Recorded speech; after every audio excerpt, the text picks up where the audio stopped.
everybody, it's Kyle. I'm coming to you from my car.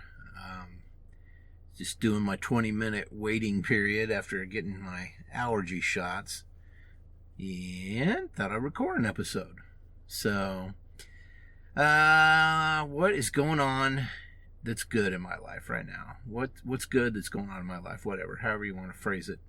Everything seems to be going pretty good. I mean, we're just tooling on along through this summer, and it's my son should be back later this week from his big northern tier trip, and that'll be cool. It'll be cool to have him back, and he's going straight from home to marching band camp stuff that they start getting everything set up, get sizing of the uniforms, all that jazz, and so he'll be pretty occupied for a while.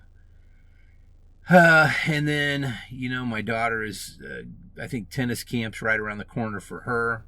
And so she's fixing to be busy here real soon too. But she's had a nice, about a week or so, maybe a week and a half off. And she can kind of just chill out a little bit. Hopefully that's been good for her, and she can kind of relax a little bit before beginning this new endeavor. Look forward to watching her play, and that should be really cool. It's always fun to watch someone try something new, and she's just athletically inclined naturally, so I have no doubt she'll be picking up things and become a decent player here shortly. So we'll see how that goes. But yeah, I mean, other than that, I mean, just pretty much normal. I'm waiting a week from this Friday. I'll be getting the Fold 5 in. I'm looking forward to receiving that and, using that sucker. It should be pretty cool. And everything I've seen so far about it bodes well for how it's going to work for me. And that's pretty exciting. I'm jazzed to give it a try, and hopefully this is going to be, greatly improved over the previous model. I know not a lot has changed about it. I mean, obviously the processor's new and all that, and in addition to that, the screen is new, so it's like a brighter screen from what I hear. And then the hinge, that's the biggest thing, is that hinge. And people have a good feeling about it and the quality of it. So hopefully that really affects things in the right way and sends this device over to being the premier foldable out there. So looking forward to that. Definitely jazzed. Let's see, what am I into right now? Music-wise, not much new. Again, Starcatcher, I'd like to get a copy of it, but I'm not paying that much money. And, I've been to a few other, like, Walmart type stores, Walmart's included, and nobody else carries it from what I can see except Target right now. So they can just hold on to all their $35 copies of a 10-track album. Even if it was a gatefold and it had, like, posters and shit in it, it would be better than what they're trying to pull right now. So yeah, I'll just let it go. But I haven't really been listening to a lot of new stuff. I did get some new bookshelf cabinet stuff, a new bookshelf cabinet piece to put more records in, which is great because I was overpacked on the one record holder I got, the one piece of furniture that holds records.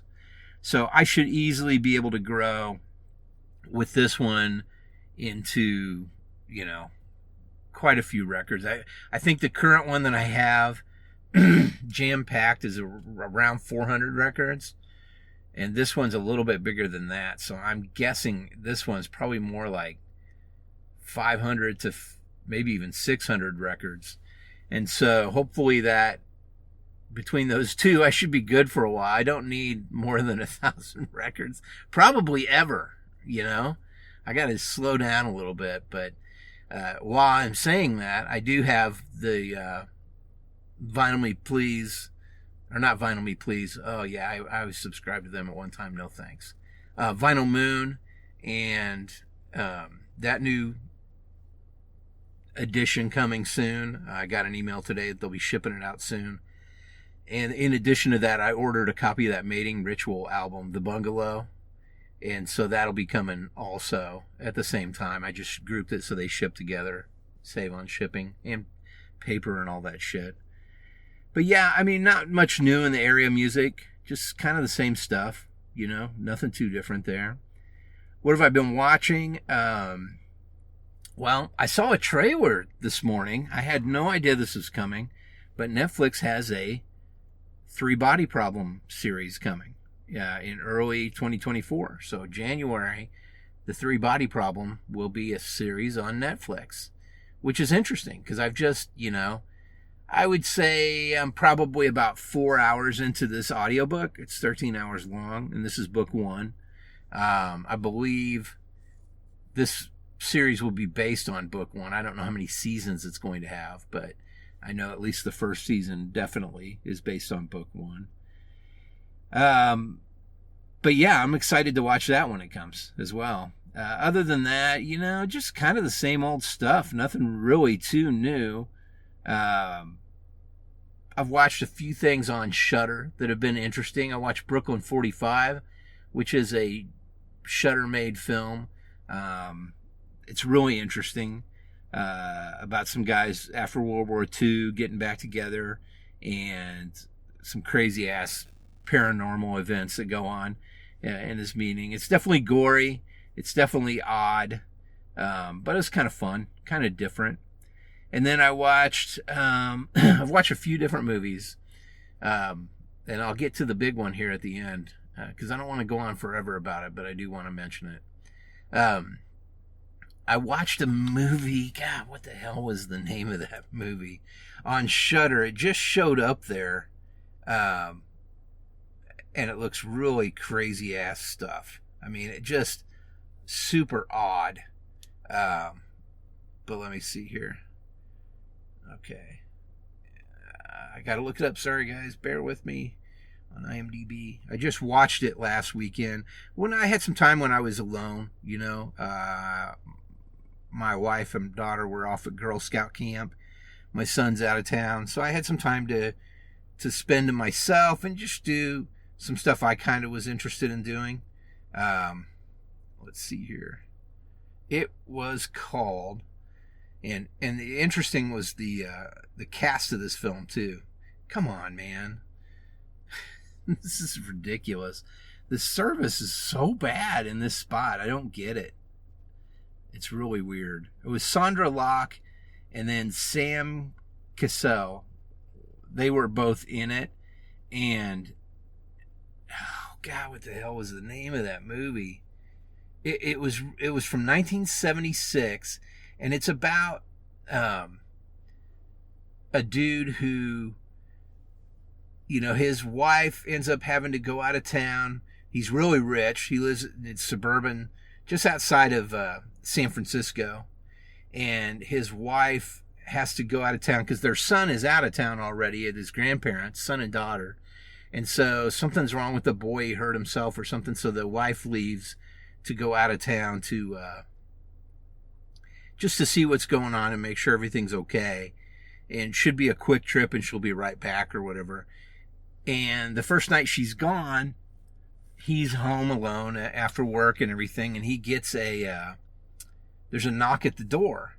And so he goes and he answers it, and it turns out to be these 2 young women, and one of them's Sandra Locke. I don't remember the other one's name, but she's been in a lot of films too. But it's raining cats and dogs outside, and they're looking for a different house. And he said, "Oh, I'm sorry, I don't know those folks," because they give him a family name or whatever. And so they're like, "Okay, well, here it is. Death Game." That's it, Death Game. Not a real high rating, I can tell you that. If you're looking for a highly rated film, I would say the idea of it was more interesting to me than how it was executed. It wasn't executed very well, I can tell you that. Um, but long story short, that's not why these women are entirely there. And so he, basically they're soaking wet or whatever. And, he ends up letting them put their clothes in the dryer or whatever. And he gives them some of his wife's clothes for them to warm up and everything. And so they can get on their way. And when he does that, one of them goes into the restroom to use the restroom. She comes out and she's like, "Oh my God, you guys see this bathroom? It's like a professional spa area or something." And so the other girl comes back there with her, and you see, I mean, it's got a nice big hot tub. It's got an actual sauna, weights, all that kind of stuff, kind of neat area or whatever. And so he goes back out front and he's playing some music. Finally, he's kind of like looking at his watch, like, what the hell are these girls doing? So he goes back in there. He's thinking their clothes are probably dry. He goes back in there, and they're in the hot tub together, naked. And they're like, "Come on in, George." And he's like, no, I'm a happily married man. You know, I'm not interested. But basically, they end up seducing him. And there's this kind of long, passionate night of sex, you know. And it's pretty racy scenes, too. I was surprised. But it is a grindhouse film, I will tell you that. So it is kind of no holds barred violence and sex. But yeah, so they end up doing that. Then they're kind of like holding him hostage for a couple days, or at least for not really that day, but they stay the night or whatever. He gets up the next morning, they're cooking breakfast, and he's like, "Okay, I thought you guys would probably be gone by now." And they're kind of smartasses about it. And he goes, "Look, where do you need to go? I'll take you. Okay? I'll drop you off. I got to go into work. I'll drop you off wherever you need. Train station, I'll buy you a ticket. It doesn't matter." And so he goes and drops them off. And he goes to work and everything. And he's talking to his wife on the phone. And she's coming home the next day. And he's like, "Oh, great. That's awesome." You know, and he doesn't mention anything to her about it. You know, he feels pretty bad about being involved in that tryst with those two. And he gets home and they're in his house. Yeah. And so they end up like holding him hostage, tying him up and shit.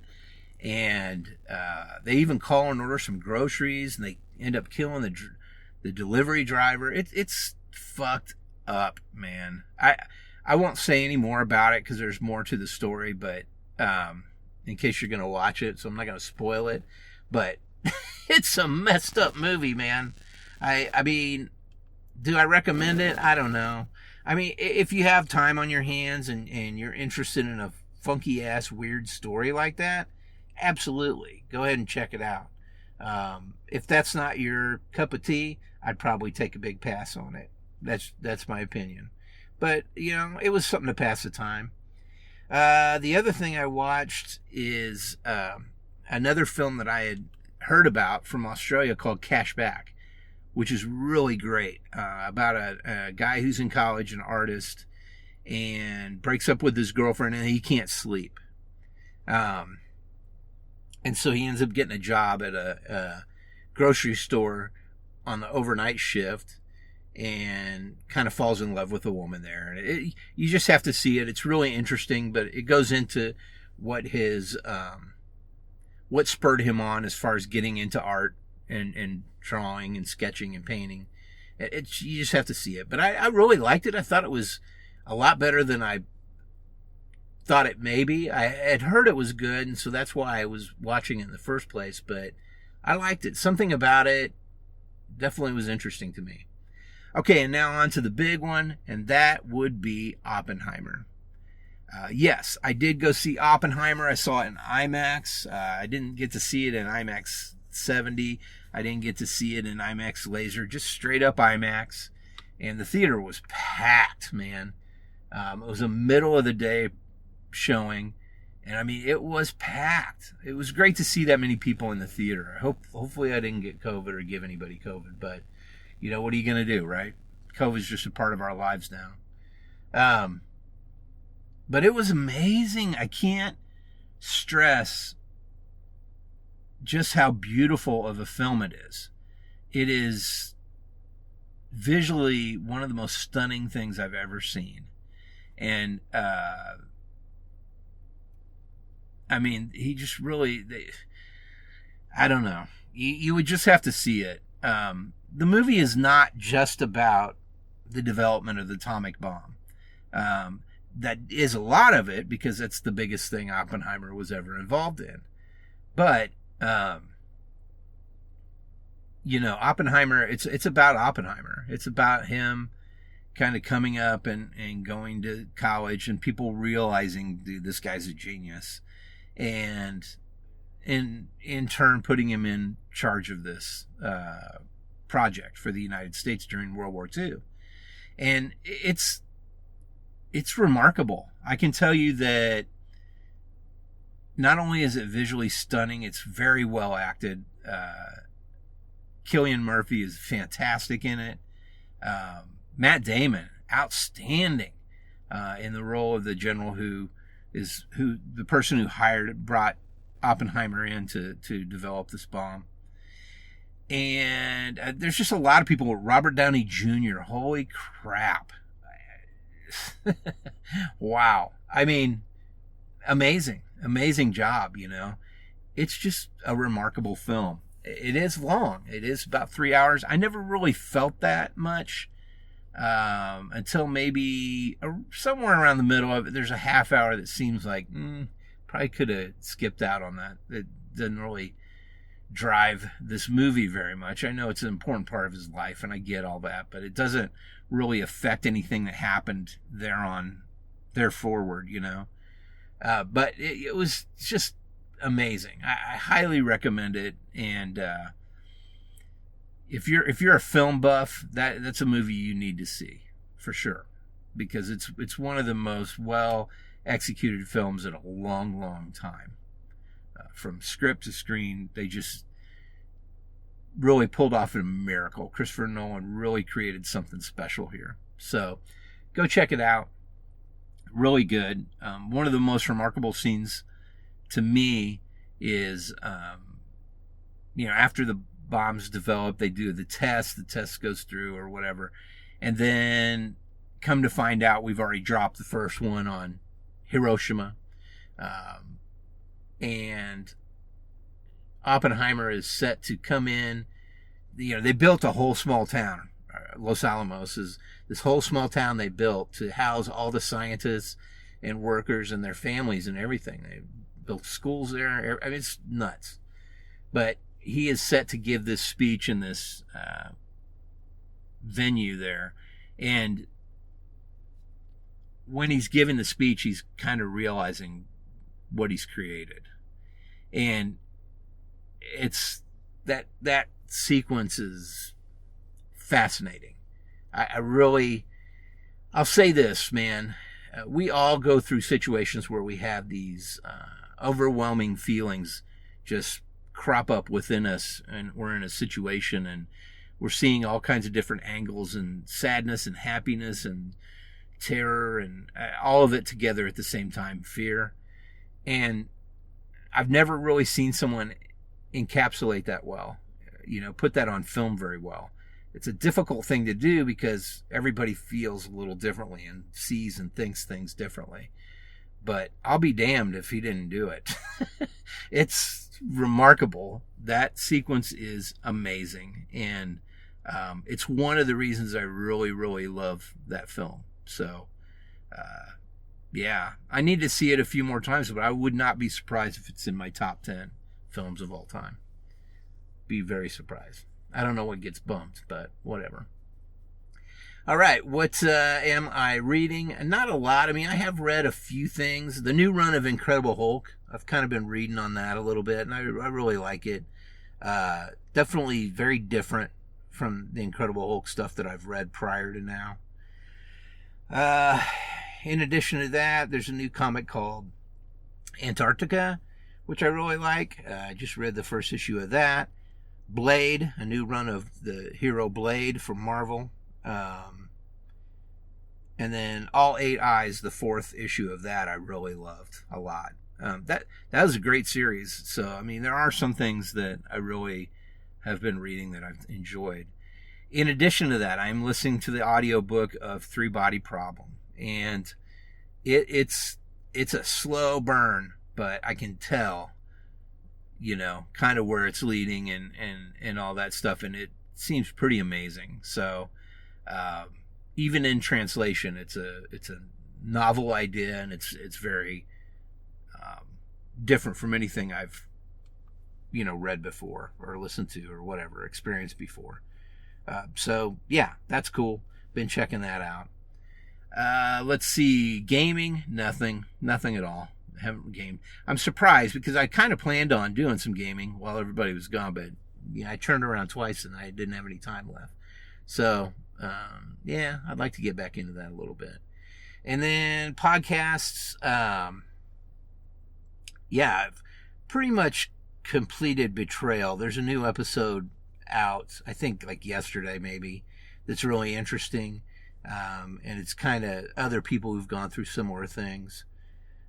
In addition to that, there's a podcast called The Girlfriends, which I really kind of burned through the first, 5 episodes of that.